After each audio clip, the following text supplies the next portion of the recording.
Each societal innovation has to grapple with how do you organize people and create methods of improving organizational productivity.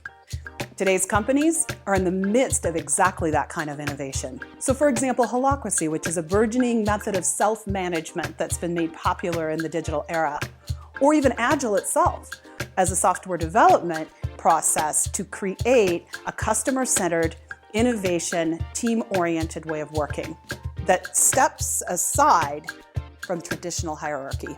As we look to nature, when there's rapid change in a system from the outside, such as a forest fire, the system will often regenerate itself through testing and crossing boundary.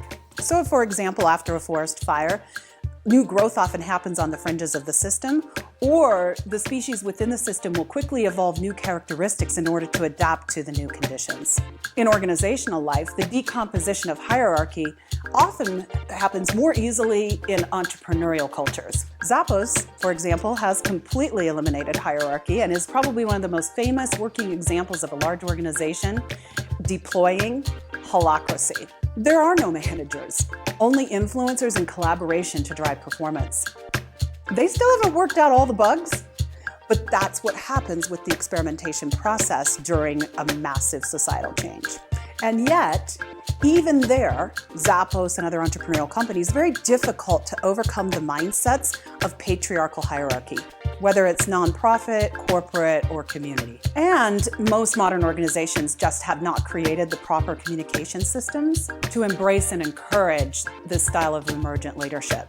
So communication or hierarchical systems that allow for risk-taking, innovation, and many voices to shape a strategy are seen as too high risk or creating more chaos for the organization than benefit.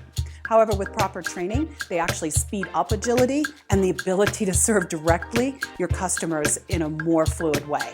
Chinese appliance maker Haier has tackled bureaucracy and hierarchy head-on in their organization by creating micro-enterprises within their business, which are reinventing themselves around fast-moving, customer-centric business units, and grown gross profits by 23% a year, as well as revenues by 18%, and have created $2 billion in market value from new ventures as a result.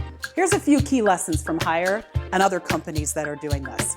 So first, ensuring that your mid-level leaders are truly dialed into and informed about the strategy for growth in the organization and serving diverse customers' needs. Number two, have an I track and an L track. What does that mean? So Facebook famously has a way for individuals to be promoted and get salary increases that doesn't require them to go into the management track, and they're very careful about sorting people into one versus the other. In this way, you make sure that the people that are valuable to your organization are put on the right track. Number three, experimenting with hierarchy requires level of trust between leaders at all levels of an organization, especially a larger organization. So this means building the chain of command as a rapid communication network that can reach quick consensus around small adjustments to a strategy or plan. Number four, and above all else, pushing decision authority and autonomy to the part of the business that is closest to your customer.